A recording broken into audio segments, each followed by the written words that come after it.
quickly touch on any thoughts on the Google Stadia? I hate it. Yeah.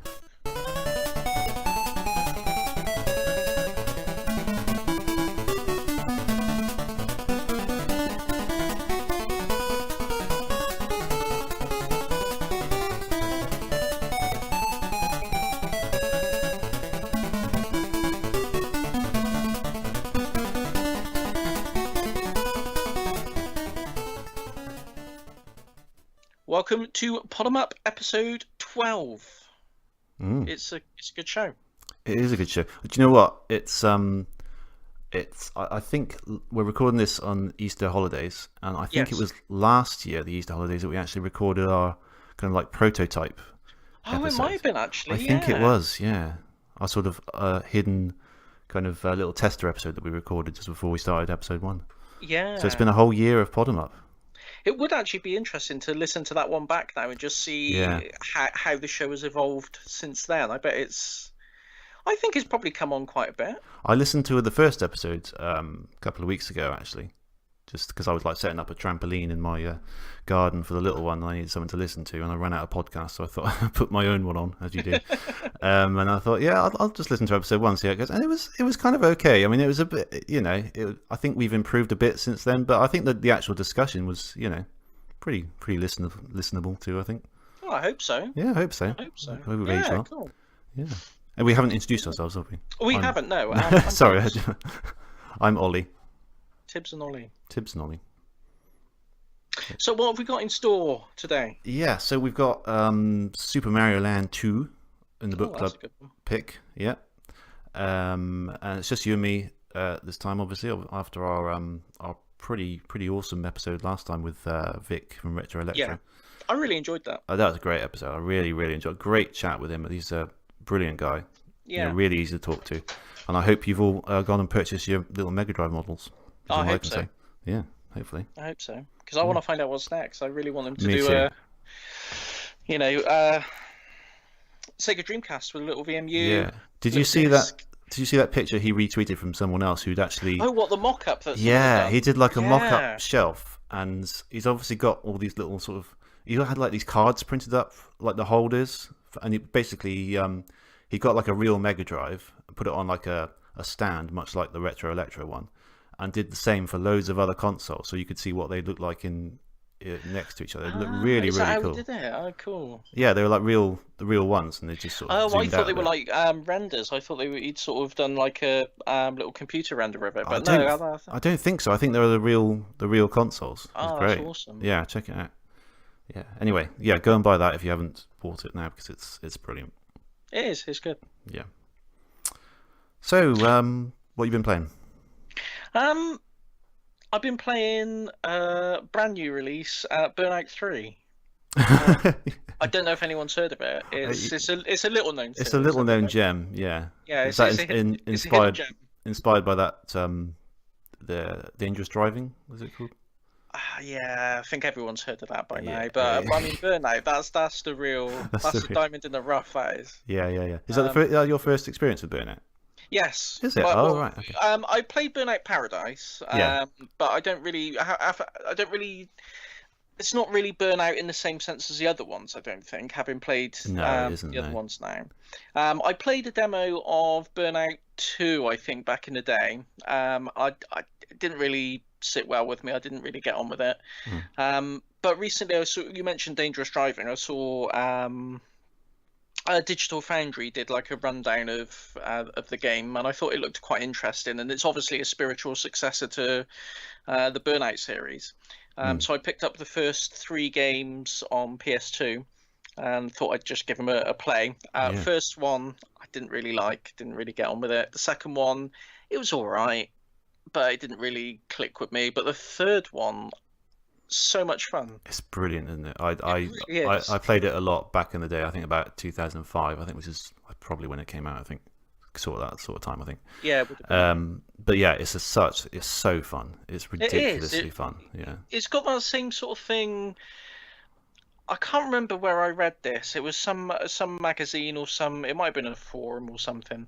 But they were discussing Outrun, and they were saying how the point of Outrun isn't to be a simulation. It's just meant to give you. It's meant to convey the sensation of racing. It's meant to give you the feeling of going really fast. Yeah. And that, I think that's what Burnout 3 really nails. Is, you know, it's no simulation there at all. But when you really get into the flow of it, you just feel like you're going so fast, and it's all proper edge of the seat racing. It's really, really enjoyable. Yeah. I had a great time with it. It's fantastic. And like the various different modes you can get. Obviously, the crash mode's amazing.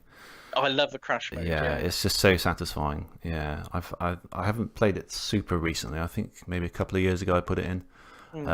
It's just great fun. Yeah, I need to play it again. I need to get into that dangerous driving thing as well, because that looks really good. It's really cheap as well. It's like 25 quid. It's 25 quid, yeah, something like that. It's a bit. It's not a full. It's pretty good, isn't it? Yeah, and it's basically Burnout 4. I think it's made by the same people.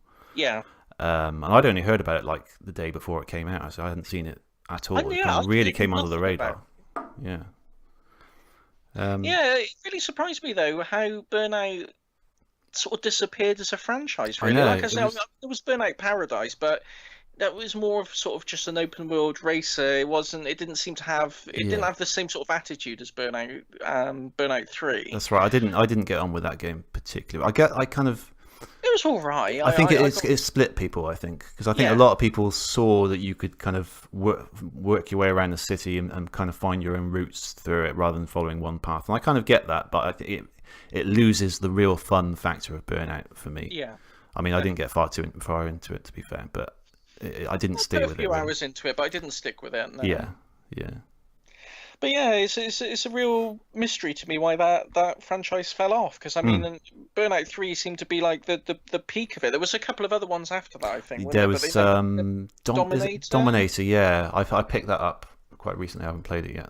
Yeah, and there was an Xbox Live one as well, Burnout Crash. That's right. Yeah. I think 3 was really different thing. Yeah, 3 was really the pinnacle of it, as you say. I think.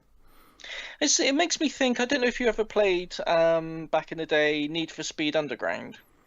I think I did at one point, but not very much. To me, it's that same kind of thing. It's like Need for Speed Underground did really, really well. It's a fantastically good phone game, and then they did Need for Speed Underground 2, which really built on it, expanded it, and tweaked lots of things. And then they just dropped it. And Need for Speed has been going downhill since then, in my opinion. And it's just like, why? Why did it get to this point where you've got this really good idea and you're just like, let's throw it out, let's do another one? And it's like, really beyond me. Yeah, it's weird, isn't it? Yeah. Yeah. But yeah, so I've been putting in a lot of time with that. Awesome. I've been playing some Pure Tetris on Switch. Oh right. Oh yeah. Pure. Oh yeah. It's good, that, isn't it? Yeah. I like that. Yeah, it's really good. We had a demo of it. And yeah, it's really good fun, isn't it? Yeah, it is. It really is. It's a lot of fun. The more different Tetrises I play, the more I realise that I think Tetris 99 is the worst Tetris. Yeah, I think I would totally agree with that. Yeah, I know. Yeah, it's just bad. It's really, really rubbish. Yeah, don't play it. Yeah, so other than that, I think I've just been playing odd bits and bobs. I bought a couple of old platform games that I've heard were good, but I'd never got around to playing on the PS2. Sphinx and the Cursed Mummy. Never heard of that. It comes highly recommended, but I haven't really gone past the tutorial stage on that. But it looks nice. And I mentioned to you while we were setting up to record the show, I bought Voodoo Vince remastered on Xbox Live. Yeah, I haven't heard of Voodoo Vince in the first place. Never mind remastered. Oh, have you not? No, what is it? Oh, it's really cool. It's kind of it's like a platform game, sort of Xbox PS2 era sort of collectathon platform game. Okay. But the gimmick is you're a voodoo doll. To hurt the enemies, you hurt yourself. Okay. So you'll like set yourself on fire, or you'll get crushed. You'll stand under like a heavy weight to flatten yourself, and that will hurt the enemies that are around you and things like that. Or you'll chuck yourself into a meat grinder to kill all the enemies on the screen and things like that. So it's like a really it's a neat little twist on sort of platform combat. But Yeah, it's a really good little game. I think I got it really cheap. I think it was like £2.50 or £3 or something. It was very, very cheap on Xbox Live Arcade. So I call it Xbox Live Arcade. I don't know what it is now. Xbox Marketplace, same Yeah, thing. yeah. But yeah, well worth checking out. It's a remake of an old. I think the original came out on the Xbox, the original Xbox. Okay. Is that an Xbox exclusive thing, or is it on other platforms as well? The remaster. I think it's Xbox exclusive. Okay. I don't have an Xbox One, so that might be out of my region, I'm afraid. But sounds good. I could try the original. I think everything on Xbox is on PC. I don't think there's any. That's true. As a console exclusive now. Oh yes. Yeah. Cool. I could look into that. Then. But yeah, one to put on your list if you need something to play and you're at a loose end. Well, I'm never short of things to play, unfortunately. But yeah, I'll look into it anyway because it sounds quite interesting. Yeah. What about you? I've been playing more of Spider-Man, probably primarily because I'm kind of I just kind of want to. It's really good, but I want to get through it because I've kind of got a schedule in mind of games. But next month is Team Sonic Racing, so I'm going to play a fair bit. Like next month, is it? Yeah, I think 20th of May, something like that. So I'm going to play a bit of that with the missus. And then, of course, Shenmue 3 is coming at the end of August. So before that, I need to do Shenmue 2 all the way through. Yeah. So, things need to not take me too long in order to get all that done.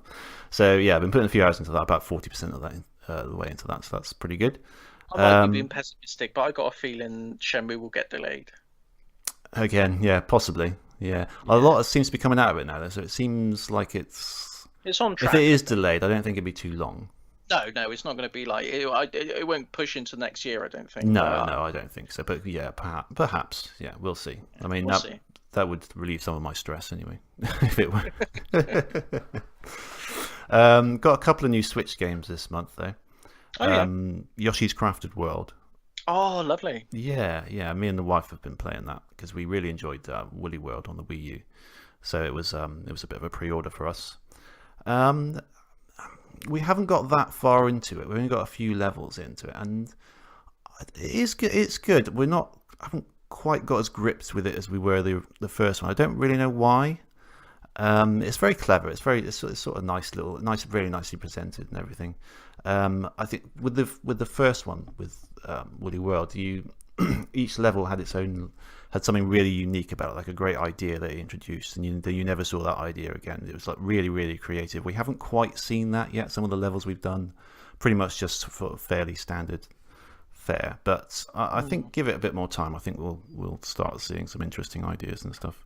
Yeah, I love the art style of it. It's lovely, isn't it? It's kind of it's very, very Little Big Planet. Actually, yeah, it is. Yeah, I've seen some gameplay footage of it, and there are a few bits in there that really strike me very Little Big Planet-ish. Yeah, everything's sort of made out of.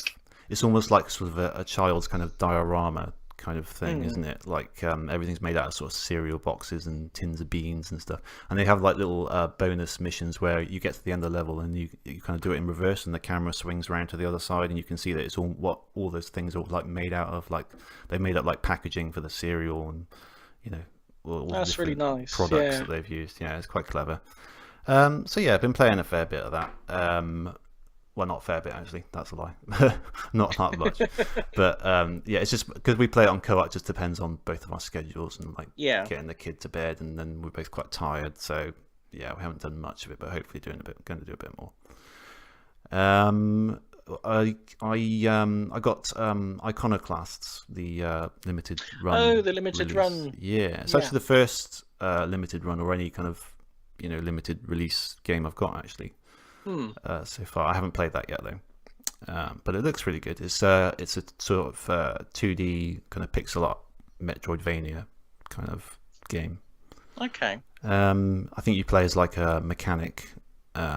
It's quite sort of puzzle based and stuff. It looks really cool. It looks like my kind of thing. So I think I like that. I had to find time to get into it though, because I don't want to start it and have loads of other stuff to do and not really get into it. So I'm going to find some time for that at some point.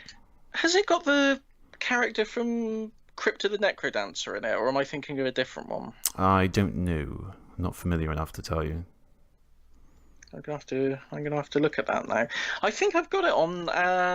I think it was one of the PlayStation Plus games. Possibly, yeah. It's been out for a little while, maybe a year or so, possibly. I'm not sure. Maybe she just looks similar. I'm not sure. Possibly. But yeah, It's sort of the main character, sort of a blonde kind of girl with a ponytail, I think. Yeah. But yeah, so looks really cool. Yeah, looking forward to that.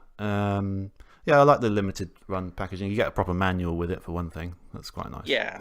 Not just like a leaflet with button controls and that's it, which is the most you'll get if you get anything these days. Everywhere elsewhere, isn't it? So you get like a proper little manual, which is cool. I like the little Switch manuals. They're quite nice, aren't they? They're smaller than. Yeah, they're really compact. They don't go on the opposite side. They go sort of above the cartridge, don't they? Yeah. So I like that. I mean, I like the only limited run release I've got is the Windjammers. And yeah, like you say, it's a really nice package. It's really presented really well. It took a long time to come. Yes. From the time the pre-orders closed to actually being delivered. Oh yeah, this was. I mean, for me, this one was in January, I think. So it's. Yeah. I thought it was actually coming late April. It came late. Well, it started. They released it late March, so it actually turned up quicker than I expected it. But it was still quite a long time. Yeah, it's a bit of a long sort of lead time, but yeah, it's good. Like I say, I think we've discussed it before. The only issue I've got with limited run is when they don't have the open pre-orders, and there's only like an actual limited amount. Yeah. You've got to log on at a certain time, and it's just no, it's right off 5. The only one I'm still waiting to hear about physical release is A Hat in Time. That sort of 3D platformer kind of. Yeah, I've been holding off to play that for a physical release. Yeah, exactly. Me too. Yeah, I haven't downloaded it yet because it looks really good. It looks like the kind of game I like. So I think because they're coming out with a Switch version fairly soon, I reckon they're holding off until they've got that out, and then hopefully, because it's quite popular. I'd imagine they'd want to do a physical release at some point. I think they've confirmed it. I'm sure. I think so. Maybe it's just wishful thinking, but I'm sure I remember them confirming that it was all sort of giving a nudge, wink, wink. It's in the works, kind of. Yeah, hopefully. Confirmation, but. Yeah, I think they've done like a sort of a fake N64 version. I'm sure, like just the cartridge. It doesn't work obviously, but. Yeah. Yeah. So that's quite cool. Only other thing I played very briefly the other night is have you seen this Sonic 3 Angel Island Revisited thing? I have, yes. I've not played it, but I've seen it. It's pretty impressive. It's kind of like the Christian Whitehead approach, but like done without his involvement, just working on PC. And I think it uses the ROM of Sonic 3 and Knuckles if you've got one. Okay, you can get it through the Steam one if you want to do it legally. Yeah. It just adds sort of widescreen. It's got a time attack mode, achievements, like loads and loads of options, even more than like the Christian Whitehead version. So you can even change like the individual music. So where in instances where Sonic 3 and Sonic and Knuckles have different music for like the boss and like Knuckles' theme and stuff, you can choose which one you want for each of those. Yeah. Like really specific kind of stuff, and a couple of things added from Sonic Mania, like how you control Tails' flight when you're playing as Sonic and Tails. And they've added the drop dash as well, haven't they? The drop dash is in there as well, I think. It's a really nice package. Someone's put a lot of effort into it. I don't know, because it uses the ROM. I don't know, obviously something very clever has gone. I couldn't begin to tell you how it's done. I don't know if they've just using the data in their own engine, for recreated engine, or if they're just editing the ROM. I'm not sure. I don't know, because I know it's a lot of the features that I've read about seem quite similar to the Sonic 3 Complete ROM hack that came out a few years ago. Yeah. So I wonder if it's kind of like an expansion on that. I don't know. I think they've changed it enough that I don't think you'd be able to run it on original hardware like you could with the Sonic 3 Complete. So the whole menu doing something above and beyond. The whole menu system is beyond Mega Drive capabilities, certainly. Yeah. Yeah. But it's cool. It's sort of because Sega haven't re-released these games in ages for whatever musical licensing reasons it would seem. It's looking like kind of like the definitive version at the moment, to be honest. Because it plays perfectly. There's no, I mean, I only played it briefly, but the physics were fine. If they have been changed at all.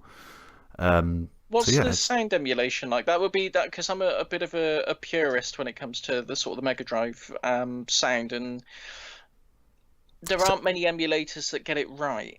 Okay. Is the PC emulation, the official Sega emulation, any good? It sounded pretty good to me. I mean, I don't know. It sounded all right. There are two options. I know that it said emulated or kind of enhanced, or something that they've done, remastered or something. I can't remember the word they've used, but you've got two options there anyway. And it certainly didn't sound awful, Oh, good. But my ears probably aren't very good at picking out differences in sounds, to be honest. Maybe. I think you'd probably notice. If you didn't notice, I don't think I didn't notice. I played like Ice Cap and Launch Space because it's got like a free roam thing where you can just play any level. So I just jumped in there, and it sounded pretty good to me. Oh, that's good. I'll definitely check that out then. I'd recommend you do it. It's worth trying out. It'd be nice if they did like the Sonic 1 and Sonic 2 versions as well, so you could play, widescreen versions on the PC, because they haven't done that on those Christian Whitehead versions, have they? I know it does my head in that they've not done that. There's no reason at all. I know. It's so really frustrating. Annoying. It's literally the only reason I bought a Ouya. Yeah, well, the other week I got because they've on the Amazon Fire Stick, Amazon Fire TV, they've done this Sega package of classic games, and it contains all three of those remasters. So that's the only other way that I've seen of getting to play it on the big screen. I hope I don't want to put you off, but because you probably already spent the money now, but they might have patched it ages ago. But I've got an Amazon Fire TV, and I got the I don't know if I bought them or if I sideloaded them, but I got the Android versions of the Sonic 1 and Sonic 2 Christian Whitehead remasters on there. Yeah. And they've both got game-breaking bugs. Like, literally, the game will stop working. Particularly if you complete Hidden Palace Zone on Sonic 2, it will always crash the minute you beat Robotnik on Hidden Palace Zone. Really? Oh, right. Yeah. Okay. And Sonic 1, I think it was in Labyrinth Zone somewhere. There's a bit of the level that just loads and the game just freaks out and crashes. Oh, and really? I've did there was a few updates that came out and a couple of firmware updates for the Amazon Fire, but I think after the third time updating it and it still wasn't fixed, I kind of gave up on it. But they might have fixed it by now. I haven't I played Sonic 2 up to Hidden Palace, but I didn't complete it because I wanted to keep the save, because the save file there at Hidden Palace or Mystic Cave, so I could go back to it easily. Yeah. I deliberately didn't complete it, so I can't confirm that. But I haven't heard about these bugs. There are a lot of people complaining that it doesn't work on my Bluetooth controller, or doesn't run well on the stick, but I've got it on the the proper Amazon Fire. I'm gonna say I bought the actual Fire controller, so I'm using my 8BitDo control pad, and that seems the SNES one, cool, and that seems pretty good.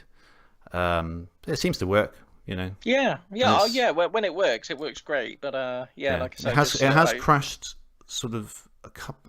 I think it did crash on Sonic CD once, but I don't think. There may have just been a random thing. I'm not sure. But anyway, they're there, and that's the only way I can play them at the moment. Yeah.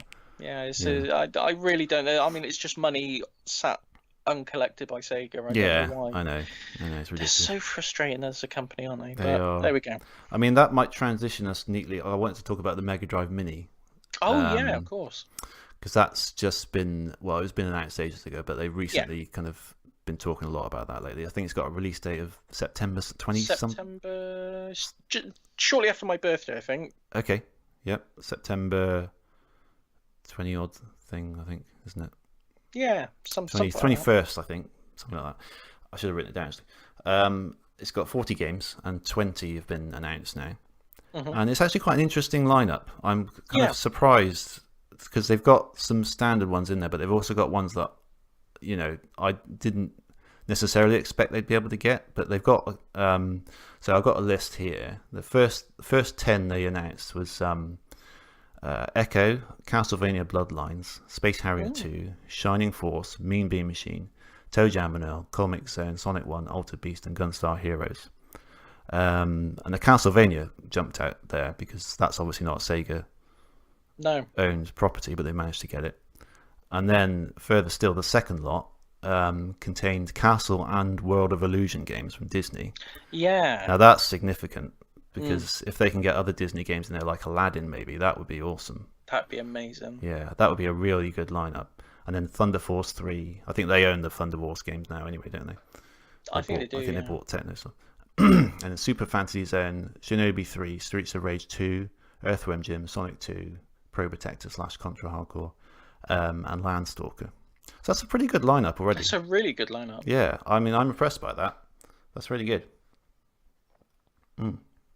I mean, I compared to, I love the SNES Mini. Yeah. But I would say comparatively, it's a stronger lineup of games than there's more big games, big titles in that than comparatively to the SNES. I think. Yeah. I'd say it's a stronger lineup. Well, I mean, for a start, they got twice as many as the SNES had. Well, yeah. I mean, I think that's probably the strongest lineup of any of these minis that have come out, actually. Yeah, arguably, yeah. So yeah, that's something to look forward to. I think that's just, of course, the big question mark is how well does it emulate? Still, I think they really took on board the criticisms people had about the At Games consoles. Definitely, because it was originally At Games who were scheduled to do it, weren't they? That's right, and they've ditched them subsequently. They've ditched them. So I think they know people are going to be putting it under the microscope a bit. Yeah. So I'm hoping they're really going to put the effort in. And this has been in development for a long time. I think, funnily enough, because I mentioned our little prototype episode earlier, I think we talked about this on that episode, which is a whole year ago. And I think it was just announced then. So, this has been cooking for a fair old while. Yeah. So I'm hoping they've, obviously the ditching their At Games probably delayed them to some extent. Yeah, it probably did. But I mean, they've got the advantage of seeing what Nintendo have done already with the NES and the SNES. Yeah. And they've seen how people responded to PlayStation when they rushed theirs out the door, and it was a travesty, really. Yeah. So they've got all that sort of other people's mistakes and successes to crib from, and they've had all the extra time to do it. They don't really have an excuse to not put out something really, really special, to be honest. Yeah, especially when they've gone to the effort to get all these licenses like the Disney ones. I mean, yeah, that's awesome if they can get more of those. And yeah, that's a good lineup anyway. And you got 20 more. That's only half of it. So I'm really excited to see what else they can get on there. That'd be really cool. Yeah. Yeah.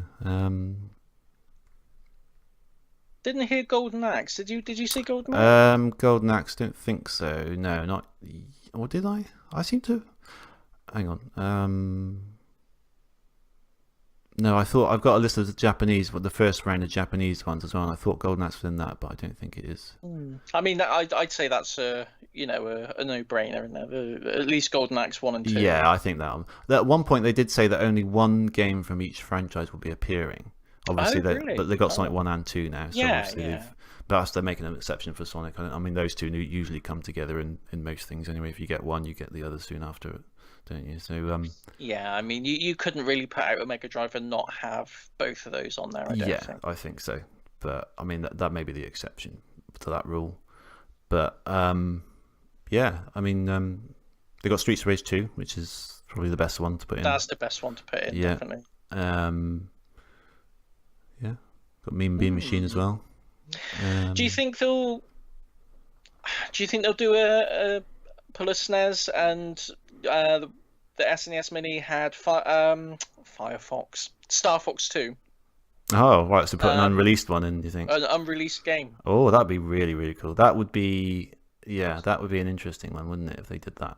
Sonic Crackers. Sonic Crackers, maybe. They'd have to do it up quite a bit, I think.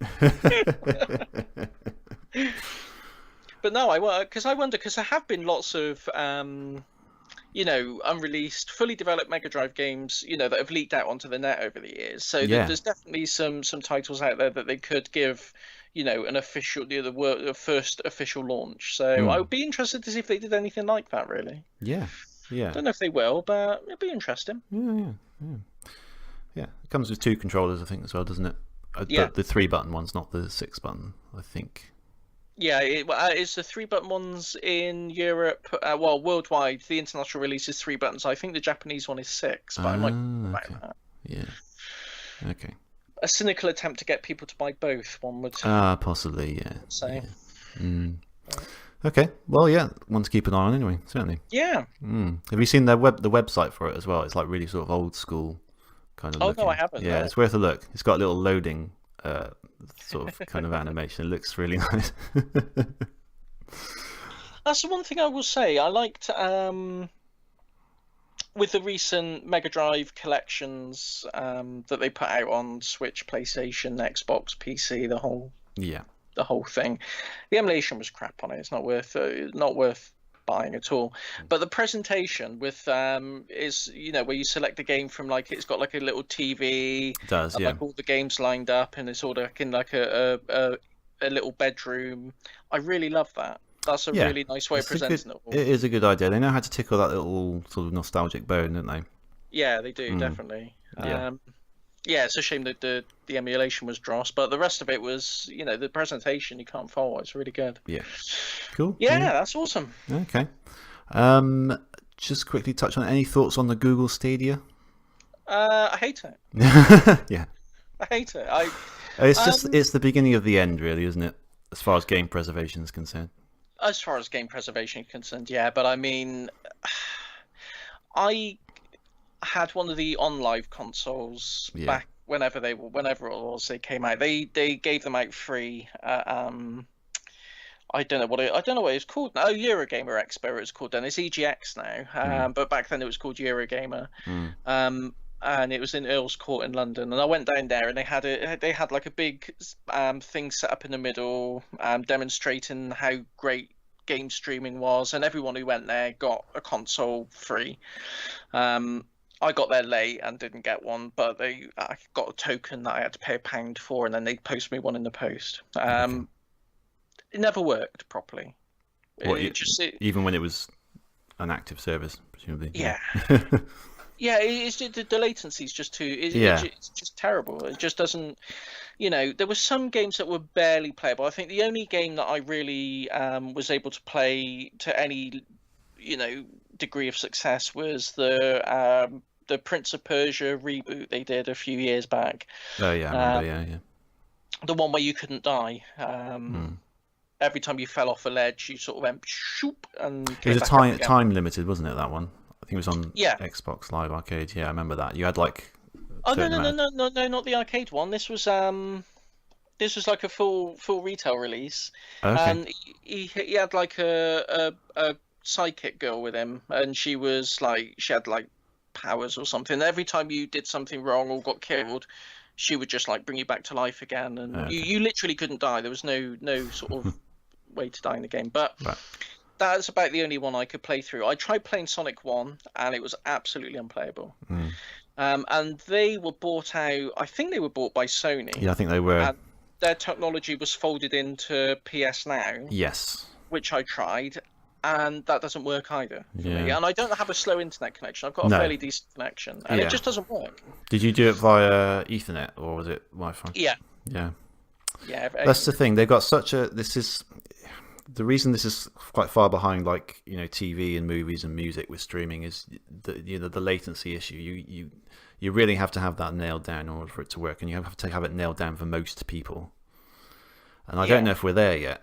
No, I know, but the thing is, I don't know if it's ever possible to be there. I think it's just a physical limitation of telecommunications. I mean, I'm not saying it's completely insurmountable, but I don't think within the sort of next 15 or 20 or 30 years even. I mean, it's just I don't know what technology is going to provide instantaneous zero latency, which is realistically what you need, especially for Twitch games. Yeah, it's interesting because obviously they put a lot of money behind this. They've built this.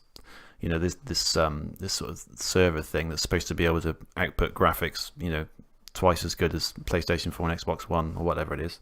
So they're obviously confident that they can do it, but whether they can or not, I don't know. Maybe for a few select people, perhaps. But they were saying that to combat the latency, the controller itself is going to connect directly to the server. Yeah. How does that stop latency? Yeah.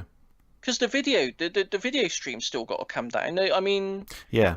There's still going to be a disconnect between the video stream and your controller input, surely. That's right, because if you've got to do split-second timing, okay, your controller's up to date, but your feed isn't, and you're physically pressing it, a couple of frames later than you should be. So I don't get it. I mean, maybe, I don't know. I hope it doesn't take off, because it's just like you mentioned at the beginning. It's bad for game preservation. It's really bad. I mean, if they all do that, then we've got no hope of getting those games at all. It's one thing to say, okay, it's download only, but at least we can get those files. People can get those files more or less. But if it's all coming from a server, then unless someone hacks in and gets them all, you're not going to get them, are you? You're not going to be able to preserve them. Once they go down, they're gone down forever. Yeah. And that's terrible. Yeah, and going back to OnLive, they were selling quote unquote games at full retail price. If you bought those, well done, great. Yeah. The server's gone now. I know. I don't like it at all. No, I don't even really like it for like TV and stuff, because I like to know that I always have access to those things, and they even on like Netflix and stuff, they take stuff down. Yeah, they do. Yeah, and it's you can be halfway through a series and it's gone. Yeah, and I hate that. I hate that they have the power to do that. That's what winds me up about this kind of thing. Yeah, absolutely. Yeah. It's just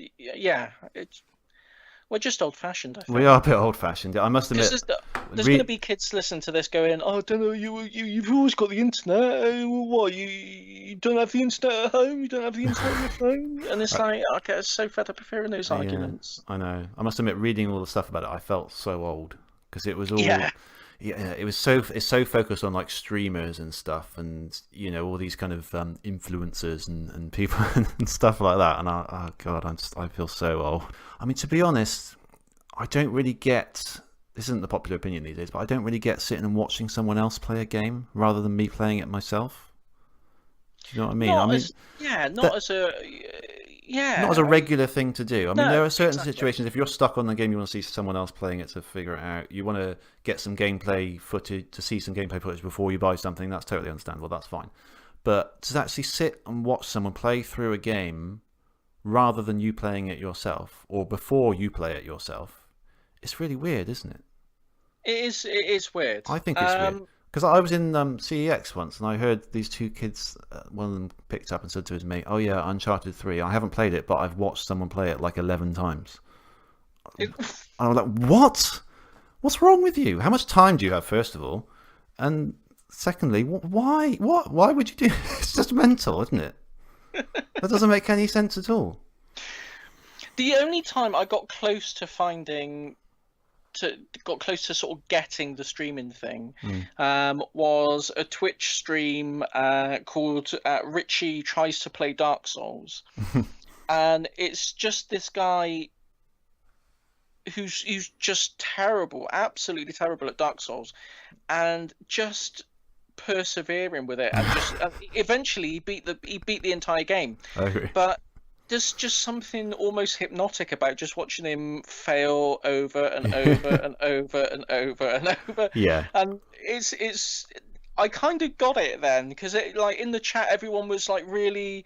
It started off like people were just like, "Oh, this guy's terrible," but people really got behind him. And by the end, people were really cheering him on. It was like really momentous every time he managed to defeat one of these legendary bosses. Oh, okay. Yeah. And I kind of got that. I was like, okay, yeah, I can kind of see this. Yeah.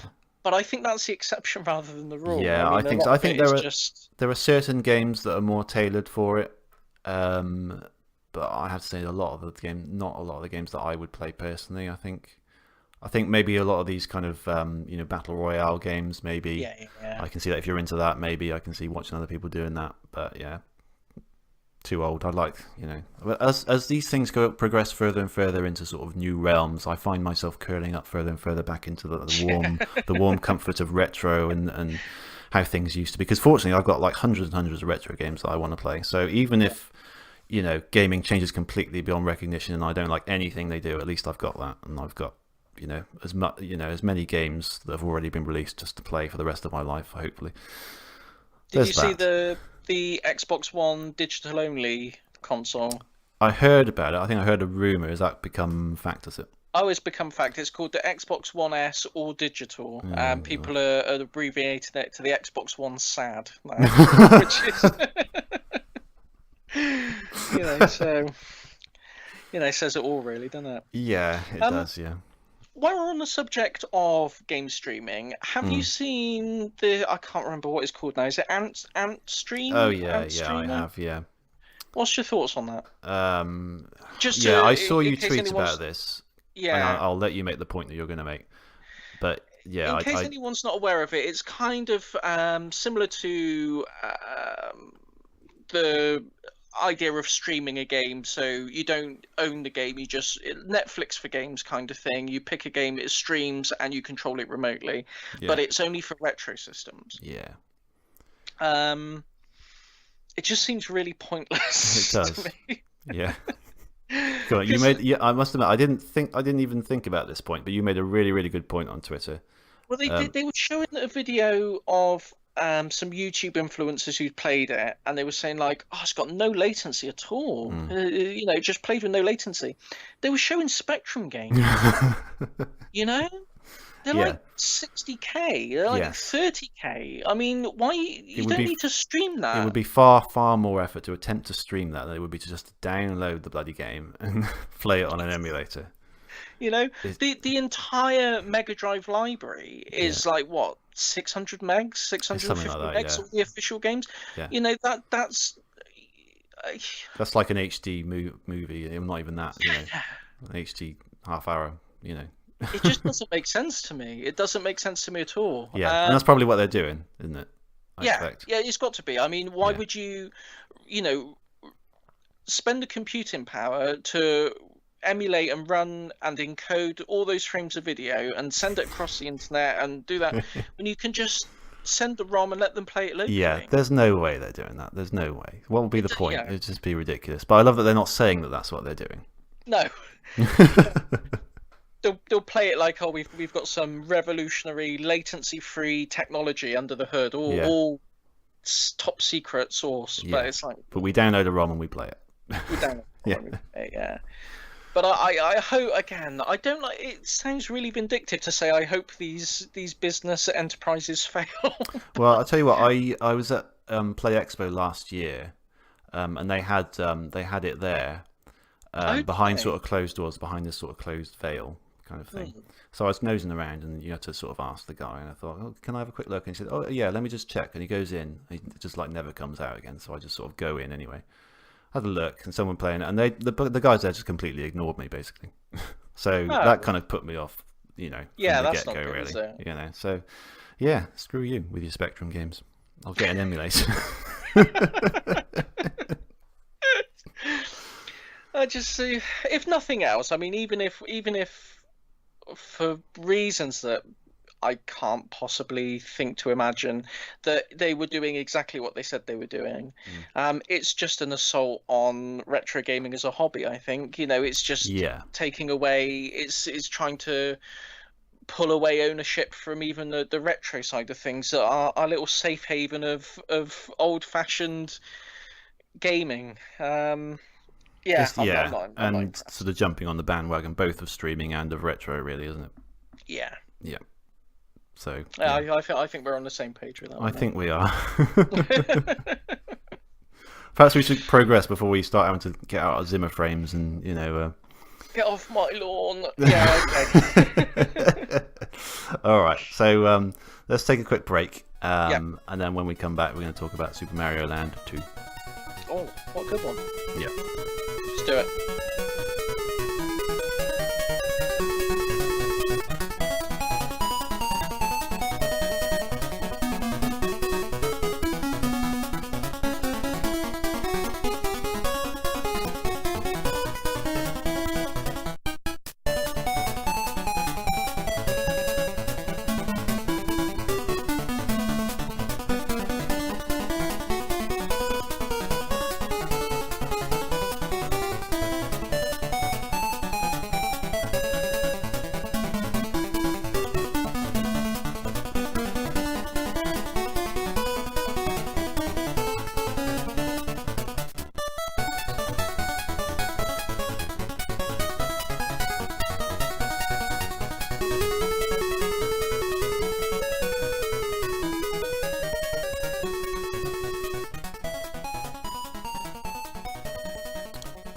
Welcome back to Pod 'em Up, episode 12, where we are talking about Super Mario Land 2 for the Game Boy.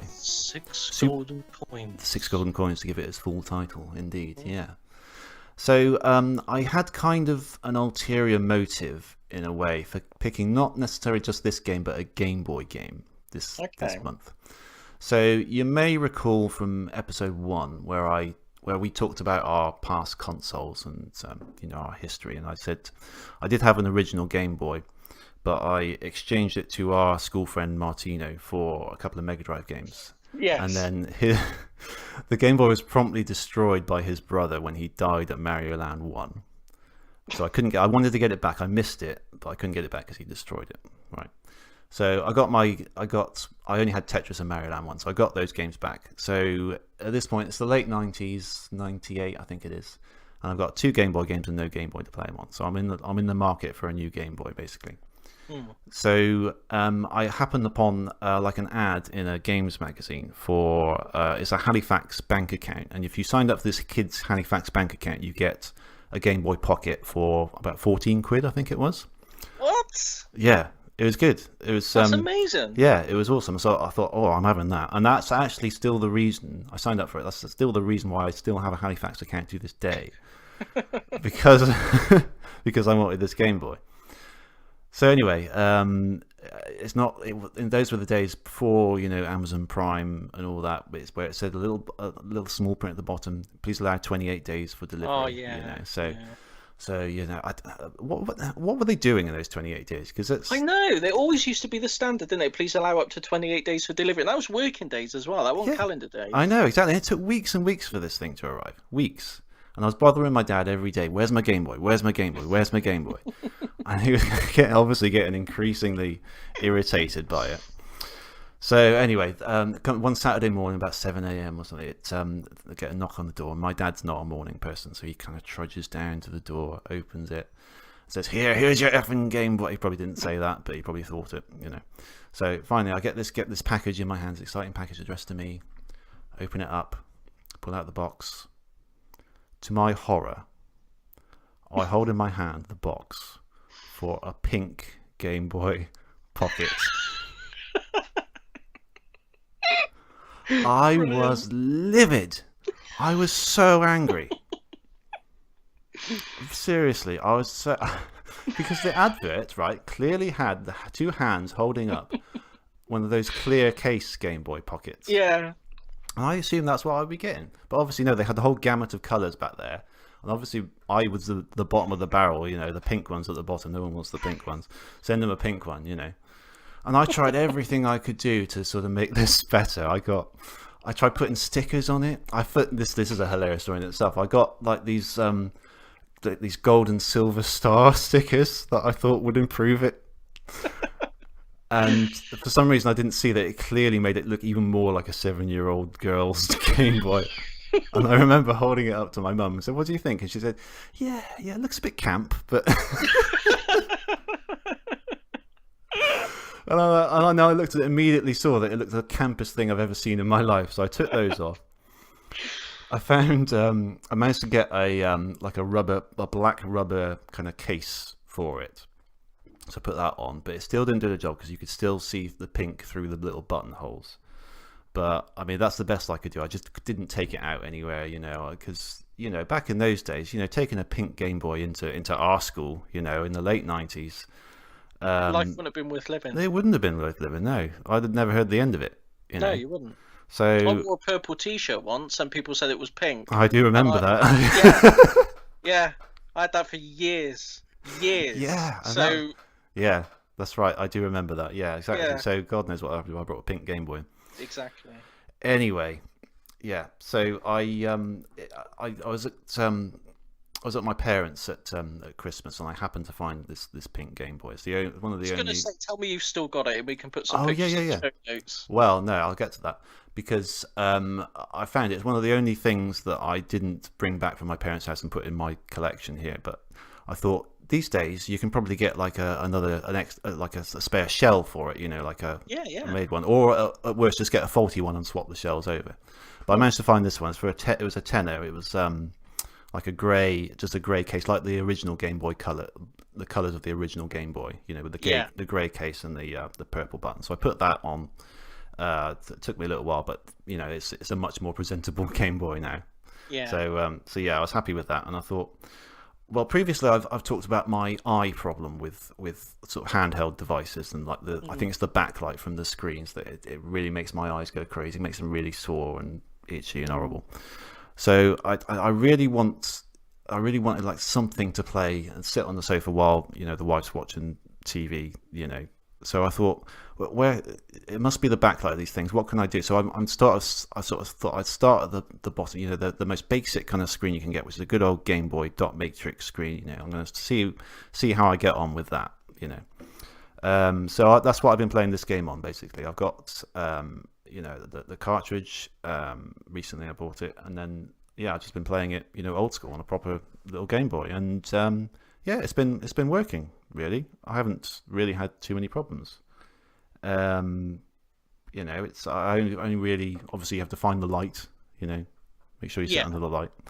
Otherwise I'll get eye strain anyway just by trying to squint at it. But I only play like 2 or 3 levels at a time just to be on the safe side. But it's been, it's great just playing it on the actual device, because I'm a big advocate of emulation. I think a lot of consoles, particularly the early 3D ones, will benefit a lot from emulation. But I think in the case of the Game Boy, there's really something special about that sort of tactile, actual console, the little screen, the colours of it. Do you agree? Yeah, absolutely. I mean, I'm all for emulation. The RetroPie and whichever way you want to emulate, I say go for it. It's a great way to experience the games, but you can't beat playing it on original hardware. There's just something. There is a magical just thing something about different about it. Yeah, absolutely. Yeah, and especially the handheld, especially such a specific type of screen, like the colours. If you blow that up on the TV, it just doesn't. There's something about it that's just a bit wrong. Yeah. For the Game Boy, I think. Yeah, definitely. So I really enjoyed being able to play that. I also got a Superboy for the SNES recently, so I played it a little bit on that as well, and that's really cool as well. Yeah, that kind of adds colours into it. It kind of colorizes. I was going to say, you can choose the different colour palettes and stuff, can't you? Yeah, and that's really cool. I enjoy that. So sort of between the two of them, I managed to sort of recreate the experience of having a Switch by playing the same game on both handheld and on the TV. Yeah. So that's been pretty cool, and I've enjoyed it. Yeah, I've really enjoyed just playing it, just being able to sit on the sofa. Finally getting to give the Game Boy the love that that's the other thing. Originally. I mean, to be fair, I did use that Game Boy a fair bit. I got a few more games on it. And I used it around the house. But to actually kind of give it the respect that it deserves and not hide it away in its shell. I hope I don't get comments from people. Me trying to sort of hide its kind of true kind of sexuality or something. I don't know. It's not that case at all. Just to put a disclaimer out there. When you're in a hole, stop digging. Yeah. No, okay. But I mean, like you said, I mean, we can laugh about it now, but when you're a kid, those sort of things matter, don't they? You can't be seen carrying a pink Game Boy. Absolutely. I mean, it was a different time. It was a different time. It was a different time. It'd probably be fine now, I expect. Yeah. In these enlightened times, but. I don't know if it would see if I don't know if a kid went to school now and they took like a bright pink PS Vita, and I reckon they'd still get a kick in. Yeah, things haven't changed that much. You can still get a good old kick in from a pink Game Boy or PS Vita. Yeah, absolutely. Yeah, never change. Never change. Fair enough. Okay. But yeah. So let's get on to the game itself then. Yeah. I picked this because I love Super Mario Land 1. It's as I mentioned at the end of last month's episode. If you had like the combination of say a Mega Drive and a Game Boy, this was kind of your Mario, really, wasn't it? Yeah, it was. Yeah. I think particularly in this country, Nintendo didn't have such a stronger footing going into the 90s as it did in America and Japan. It had a lot of other machines around, so I think there was a fair bit less familiarity with the early Mario games. I think it would be fair to say. I mean, I don't think I knew anyone who had an original NES back in the day. No, maybe one person, and I might even be misremembering that, to be honest. No one, at least in my area of the world, no one talked about Mario until the SNES came out. Yeah. No one was interested. No. So I mean, I didn't really have any friends who even had a SNES. So I was certainly aware of Mario being on those, as a, obviously the rival to Sonic and everything. But it was really Mario Land 1 on the Game Boy where it was my only experience of Mario. So that's retro Mario to me. So I've always been a little bit curious about Mario Land 2. I think it was around, some friends had it. I might have played it a little bit, but and I've played it on emulation since. But this is my first real go at playing it. How about you? Did you? What was your experience with both of these games before? I think it was. I said on Twitter that this might have been the first Mario game I played, but I don't. I think it was the first Super Mario Land. I never had a Game Boy. Okay. There was a friend of mine who lived just around the corner from me. Yeah. And when I go around his, I'd play. He had a Game Boy. He didn't have any other console. That was his thing. And I played it there. So I only got to play it in dribs and drabs back in the day. But that was my first. That was my first Mario game, the original Super Mario Land. Yeah. And yeah, like this pretty much the same as you. I mean, I was aware of Mario in the sense that he was, the rival to Sonic, and he was, the old console wars rivalry thing. But prior to playing this, I'd never played a Mario game. I don't think I'd ever seen the original Super Mario Brothers. It wasn't. No, I hadn't. Never really cracked Europe, I don't think. Yeah. And certainly the UK, I don't think it did. Yeah, it's funny, isn't it? Because Americans, their bread and butter, that's all they kind of talk about, the NES and Mario, and I get that. But I think for us, of our age group, sort of growing up in the early 90s, really, it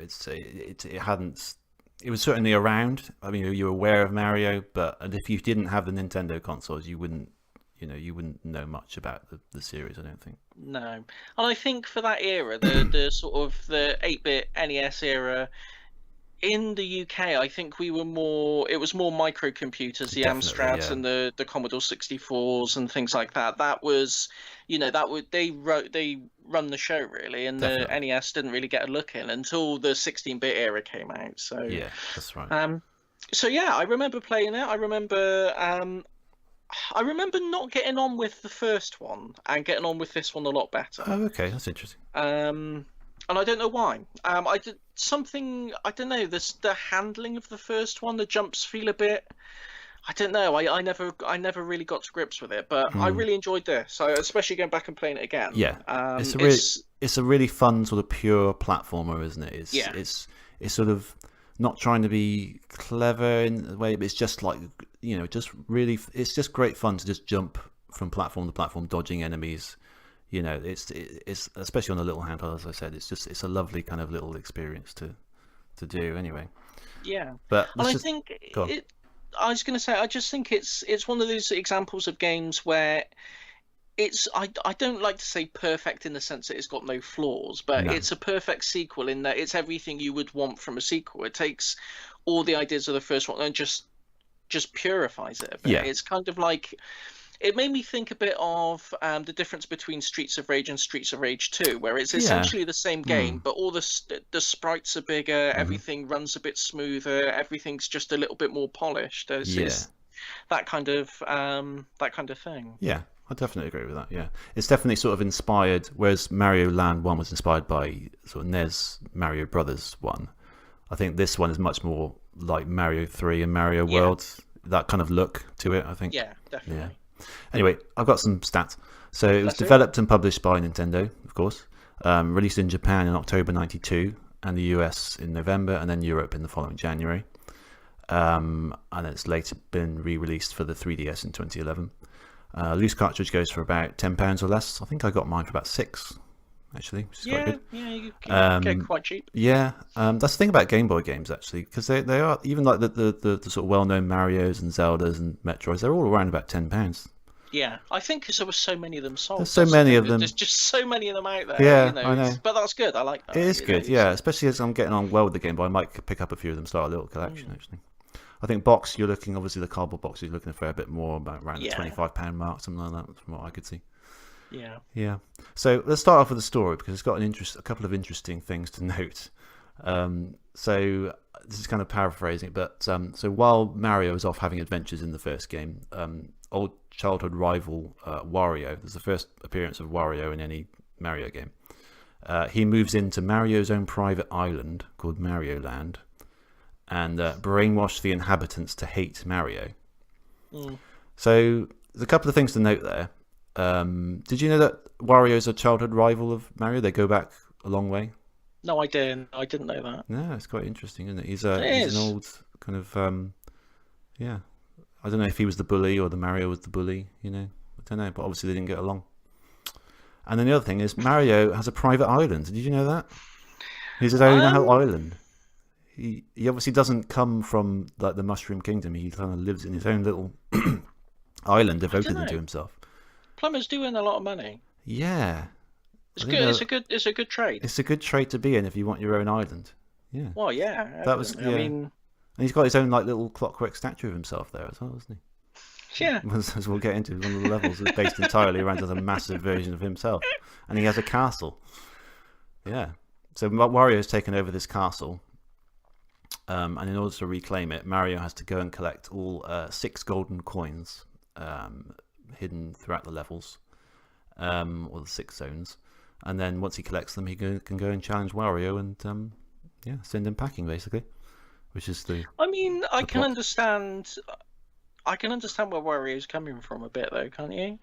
I mean, if I'd found out that since school you'd got a private island, built a giant clockwork statue of yourself, I'd probably be a bit annoyed as well, to be honest. I would be a little bit envious. Yeah. I'd probably try and brainwash the inhabitants of your island to hate you as well. Yeah, I can see that. Yeah. I would say it's just jealousy, but each to their own. I won't tell you about my recently acquired island. Ollie Island. Ollie Island. Yeah. So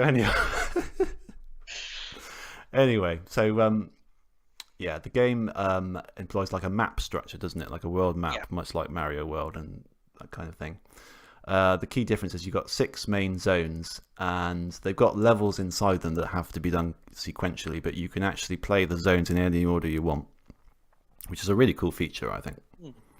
It sort of just means if you're stuck on one level, you can just go to another zone and try whatever level you're up to at that point. It's great for particularly good for a handheld, and it also saves after each level that you do as well, so that you don't have to like go to a castle or anything, go do a certain number of levels before you can save, that kind of thing.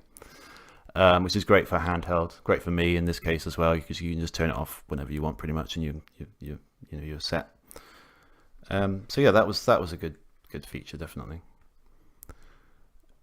As we said, the graphics are sort of bigger, clearer. You can see Mario much more clearly. You can see the background, much more detailed, and enemies, much more detailed. And the platforming, fairly standard Mario fare, really, isn't it? Yeah. There's I mean, that's what you want, isn't it? It is. It's really good. It doesn't reinvent the wheel. It's got a new power up that I think is only seen in this one, which is the carrot, which is like the bunny Mario, isn't it? Where you can sort of hover for quite a long time, actually. Yeah.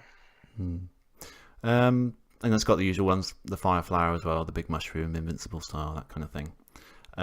It's got a mixture, a bit like Mario Land 1, where it was a bit kind of different, set in kind of a different world, slightly different enemies. It's got a similar kind of thing as well. You can see that it's a little bit different.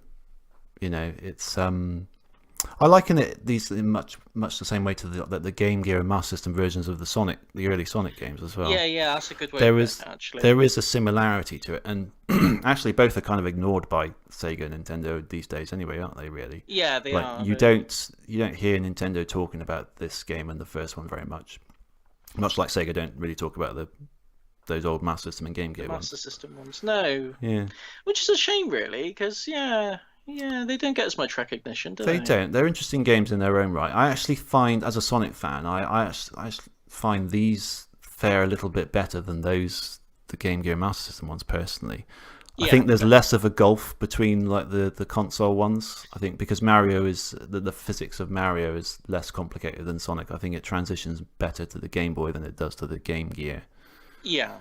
For Sonic, would you agree with that? Well, I mean, I think that part of the and I'm not saying this in a derogatory way at all, because Sonic's a game that means a lot to me. But I think part of the driving force of the original Sonic was to show off the hardware capabilities of the Mega Drive. Yeah. That was one of the driving motivations of the game, I think. Whereas Mario, I don't think that was the case. I think the primary focus for the Mario games was to make a game that's fun and make just focus on making a good platformer. Yeah. Whereas I think this with Sonic, they had to really show what a powerhouse the Mega Drive was, and that made converting it down to the Master System and Game Gear.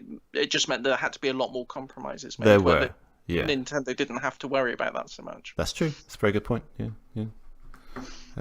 Yeah.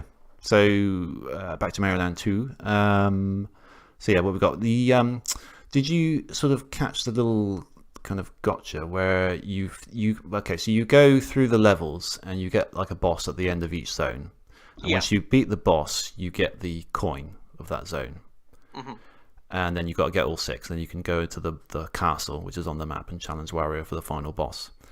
If you lose all your lives at any point during this, you will lose the coins those big coins that you have collected. Did you encounter this? No. So basically, if that happens, you then have to challenge each of the bosses again. You don't have to do all the levels leading up to it, but you do have to redo the last level of each zone. That's still pretty harsh, isn't it? It is a bit harsh, yeah. I mean, I would say that the difficulty level of the game generally is a little bit less than most Marios. Would you agree? Yeah, I'd agree with that. Yeah. I think it's not. It's challenging enough, but it's not impossibly challenging. You could do it, with a few tries pretty easily. But you will have to get a fair stock of lives, I would say, because there is that little. It looks like there's a decision that they made sort of last minute. Do you know what I mean? Like just to stick the knife in a bit. Yeah. Just to make it. This is a bit too easy. Come on, we want people to play this a bit more. So we want to be able to make sure that you don't. Not only do you have to do the bosses, but you have to do them all without dying. Basically, yeah. I'm not sure what happens once you get all 6 coins. I don't know if that permanently opens the castle then, or what. But yeah, but there is that. I think I beat almost all the bosses, but not without dying. So I lost my coins a fair bit. How about you? How far did you get? I didn't complete the game, unfortunately. No, I just didn't have the time to get through it. But I did a couple of them, but I wasn't playing it on original hardware, so I was using save states. Okay, fair enough. That's probably why I didn't fall foul of this. You little cheat. Yeah. I say that using save states all the time, by the way. Yeah. So it's harsh for the first time you realise that, it's really harsh. I was like, what the hell? Yeah. Yeah, given how well it's tailored for mobile play. Yeah. And like you say, the way it's structured, to make it less frustrating for, considering that you're going to be playing it on the go and, fits and starts in between going to places, and the zone structure and everything sort of fits that. It just seems a really harsh thing to just throw that in at the end. It does, yeah. A little kick in the teeth, yeah. It's one point I would put against it, but I can kind of see why they did it, because if it didn't do that, it would probably be a fairly short game. Yeah. I mean, I think there's like 30 stages in here, and they're not tiny stages necessarily. They're not overly long, but they're a decent length. And they're a lot more sort of vertical than some Mario, particularly the Mario Land 1. They're all kind of, it's quite common with Mario, 2D Mario, they're all kind of at one level. Do you know what I mean? Like one horizontal level, or one vertical level rather. But this one kind of weaves up and down a little bit. Sometimes you have to go back a little bit, weave around things, a bit more like a Sonic level in some respects. So yeah, that was quite nice to see. And the levels themselves are a little bit different than what you normally get as well. I found like it wasn't necessarily There was a little bit of the standard stuff. You get like a nice green level and a ghost. There's a ghost zone, isn't there? Like a pumpkin zone. But outside of that, there's some interesting ideas that you don't see in 2D Mario. Certainly, there's like a space zone. Did you see that? Yes. Yeah. So that you have to. There's a level that you have to go in, and it's kind of got two exits, and one of them is sort of by the water and one of them's above, and you have to use these bubbles to sort of hover up and keep in the air. And if you do that, you then get access to the space zone. And that kind of reminded me of the last level of Mario Odyssey, actually. You kind of got kind of moon gravity, haven't you? Yeah, now you think of it, yeah. Yeah, so that's kind of an early kind of callback to that, I suppose. But you've got that. You've got the macro zone where everything is kind of massive. So you've got these big ants. Always my favourite Mario levels. Yeah, yeah. But he goes into like a big library, like a normal sized library where all the books are massive and stuff like that.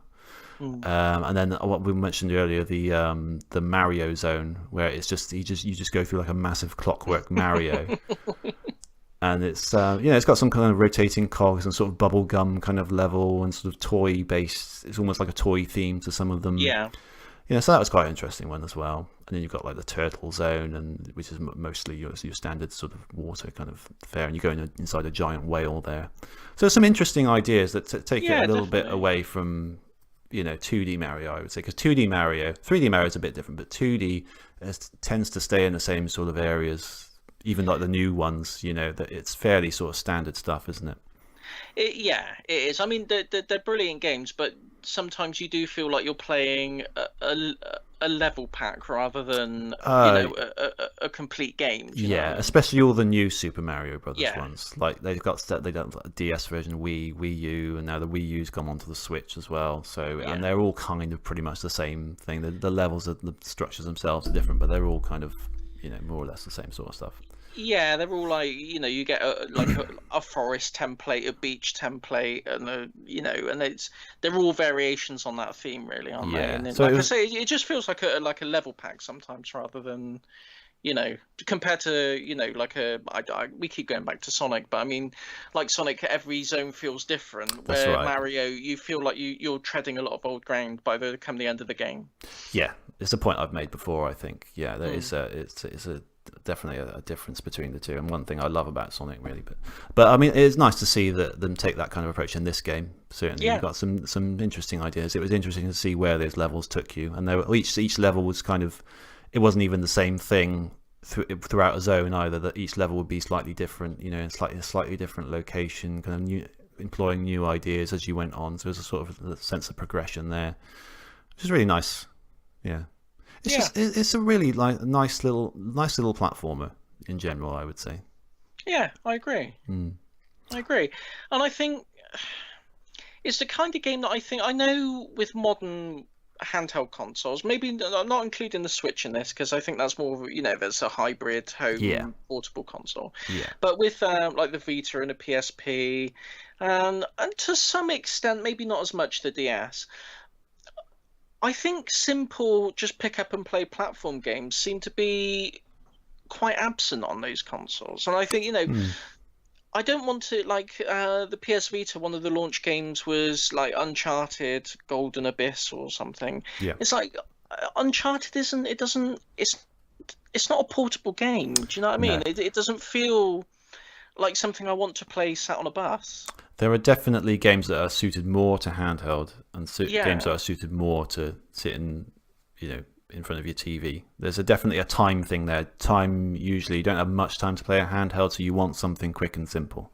Yeah, and I think that's where games like this, I'd love to see sort of a revival of that. And I suppose on the eShop for the Switch, you do get sort of lots of indie platform games that would probably scratch that itch. There's a really good new one called Awesome P. Have you seen that? No, I've not.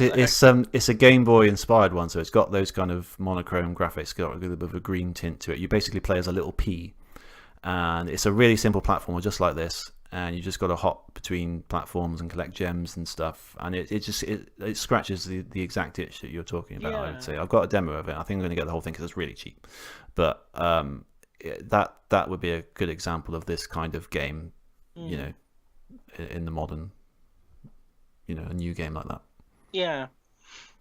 Yeah, I think they knew it was definitely a game that was developed with the Game Boy in mind. It's not just something it's not just an attempt to port down a main console release onto a handheld. It's been designed knowing that people are going to be playing it on in the way that they play handhelds. Yeah, sure.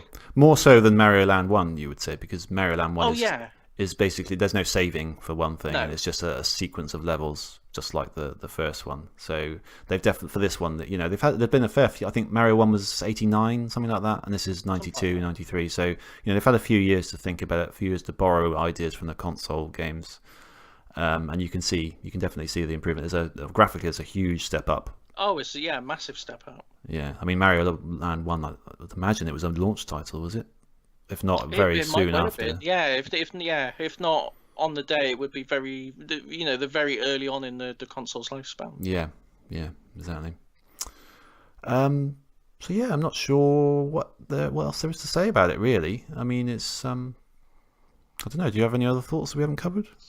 I don't think so. I think we've covered most of it. I mean, it's one of those games where it's very simple, and that's to its benefit. It's not a criticism. It's just a very simple game. There's not a lot to deconstruct with it, really. I would just say it's well worth picking up, especially given how cheap it is. Yeah. If you've never played it, or you've never, if you're looking for an introduction to Game Boy, then it seems like a no-brainer for sort of £6 to £10. It's buy it. Yeah, it's lovely. Yeah. The only other thing I've got is the music, which is it's good, it's catchy. It's a bit like Mario World, and it's the same theme over and over again. Did you notice that? But in different forms. The ghost version will be much more creepy version, a slower version of it, and it's a good theme. But I do prefer the music in Mario Land 1, which is extremely catchy.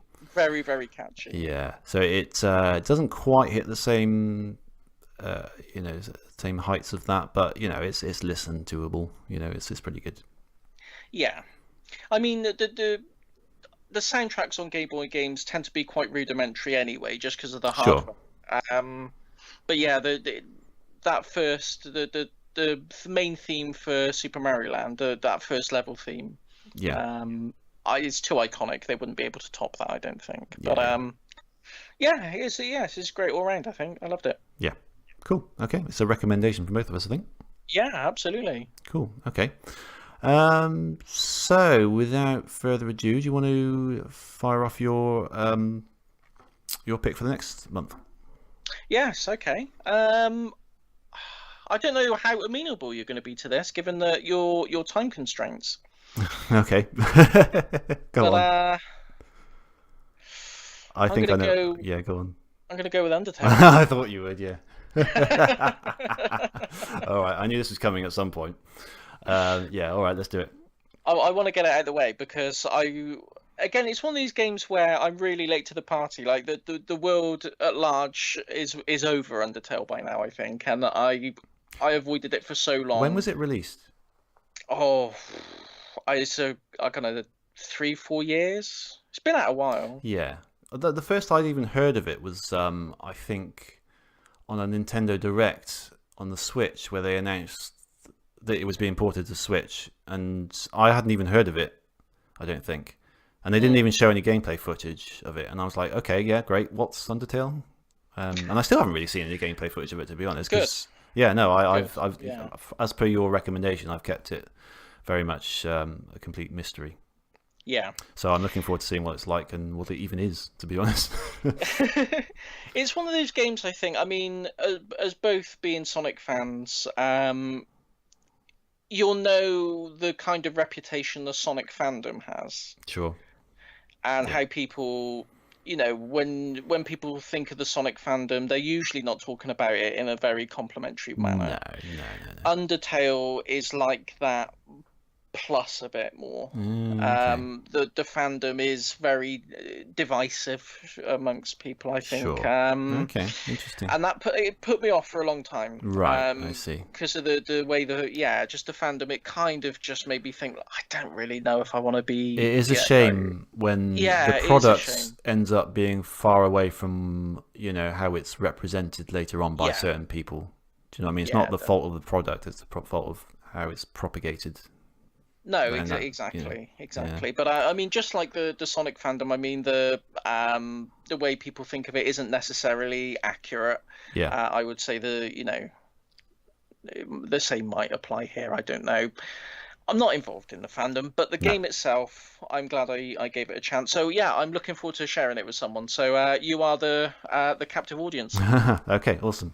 What sort of length of time are we looking at here? I don't know. Let me have a look at that little website that you found before. How long to beat? Yeah. I would say about 6 hours. Oh, that's not too bad. That's fine. Let's have a quick look. That's fine. There's a little caveat with that, but I can't say too much without spoilers. Undertale. Let's have a look.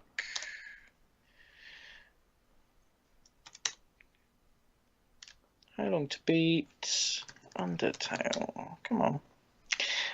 Main story 6.5 hours. Completionist 19.5 hours. That's nonsense. Yeah. Okay, that's fine. Yeah, 6.5 hours. Yeah, so, I usually have to add a certain percentage onto that because I find I'm a lot slower than the how long to beat says on any game, pretty much. But yeah, that's fine. Even that is fine. That's not a problem. I can do that. Yeah. And I'll say I've already got it for a bargain price of like £2 or something. That's a steal. I think it was amazing. On Steam. I think it was on offer. But yeah, the price is like what, €10 or something, even less. Yeah, maybe? Yeah. I bought the Switch version for I think it's like $10.50 or something. It's cheap. Yeah, it's cheap. Cool. So, but yeah, I would describe it as a very pod 'em up game if there were such a thing. Okay, cool. I would say it's very up our street. So I'm looking forward to see what you think of it. Yeah. Okay, I'll get started on that pronto. Cool. Okay. Cool. Awesome.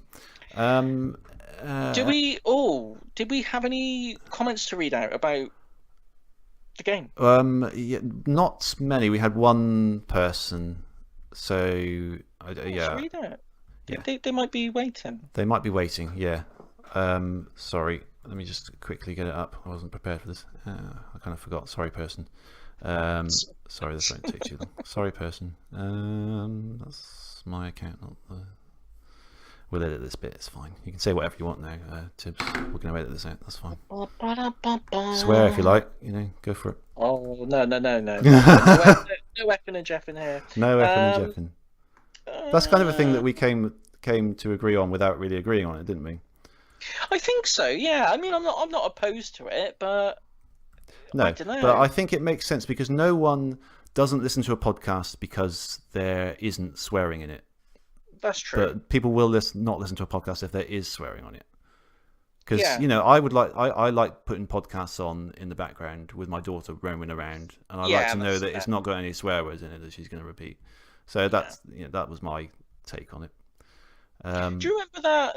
I think it was Chris Moyles. He did that skit once where they were swearing really profanely at each other in the studio, and they just reversed the audio before they put it out on air.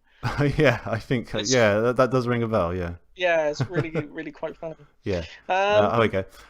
This is from @cat_J83, whose name is Parp Tusky. And she says, I think it's a girl because I can see the thumbnail. She says, I think this is the first game I ever completed without any help. So there you go. There you go. That was our single comment. Thank you, Cat J83. Thank you very much. We have no prize for you, but accept our thanks. I was looking for more people because what I do is I usually look on Twitter to see who's talking about the game and then maybe ask them to see if they want to share some comments. But all I could find was people arguing about what the best Mario game was, and kind of there's some sort of trend where all these lists were being created about people putting games in certain orders and people just having a go at I can't believe you put that game there and there, and I thought I can't be asked for that. So yeah, but thank you anyway. Yeah. Hopefully we'll get more if it's a very active fan base for thingy Undertale. we'll get some more comments next month. Yeah, hopefully. Okay. Anything else we need to cover before we close the show? I don't think so. It's quite late, and I've got like a photo shoot tomorrow. A photo shoot? A family photo shoot. Yeah. Oh, okay. Early tomorrow, so I better get to bed pretty soon. Yeah. Okay, that's fair. Yeah. I thought this was going to be like a promotional thing for the podcast. Yeah. Get some like headshots. It's a promotional thing for my new island that I've purchased. It's something to give the sculptors a reference for when they start. And you're not invited, by the way. So Son of a. Okay. Right. Right. We are on Twitter at Podemup. You can send us an email at Podemup. You can send an email to podemup@gmail.com. You can. We're on YouTube, and I've nearly finished the website that I'm working on.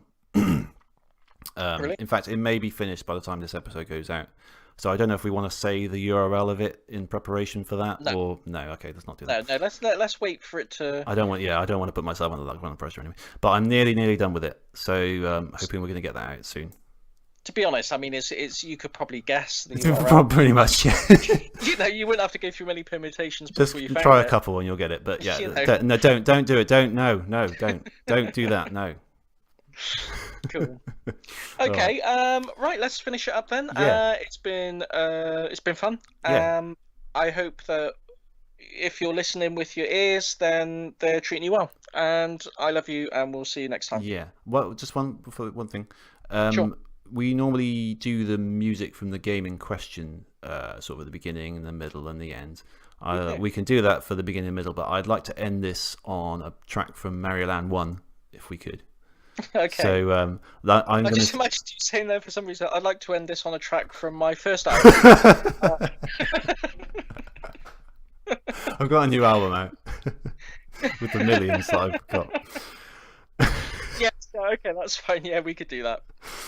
Yeah, let's do. This is actually the second level. This is called Muda Kingdom, and I think it's brilliant. It's one of my favourite pieces of game music, so I thought this was a good opportunity to play it. So awesome. We're going to end the show with Muda Kingdom from Mario Land 1. All right. See you next month, guys. Bye-bye. Bye.